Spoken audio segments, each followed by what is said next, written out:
Hi, this is Watchabi. Today I got a long-term review of a very substantial watch.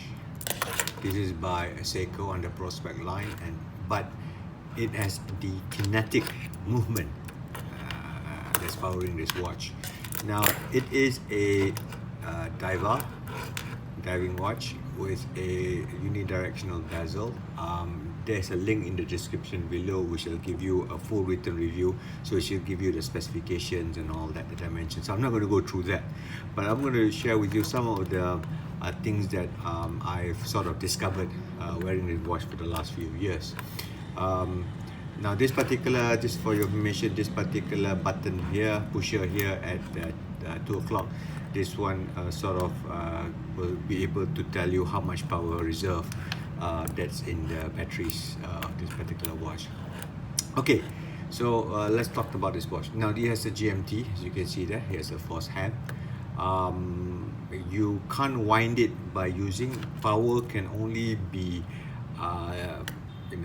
imputed into the batteries via the normal movement of the watch. So you can actually hear the rotor moving, and as it moves, it will move a dynamo, and the dynamo will charge the battery accordingly.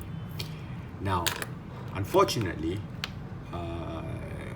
if you have this watch totally depleted of power, to get it up to power again takes a very long time if you just to wear it. It's actually quite difficult. I mean, I tried to just shake it for about a few minutes, but after a while it will stop, and you can see even after shaking for, let's see, about a few seconds, the hand movement has that erratic movement which says that it is underpowered.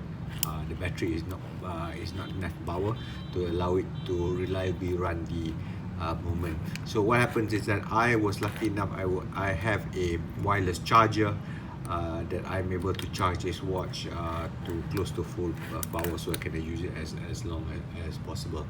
So for me, the problem with this watch is that you need to make sure that you have a sufficient enough amount of energy in the batteries. Otherwise, it's going to be very difficult. I mean, unlike mechanical watch, you can unwind if it's you can wind it, manually wind it, you can wind it and that's it. There you go.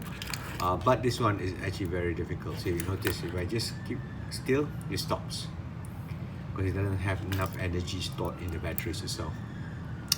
But otherwise, construction wise, I mean, this, as I said, it's a brute of a watch, so very chunky, and it sits on my wrist. As you can see, it really has a massive wrist presence.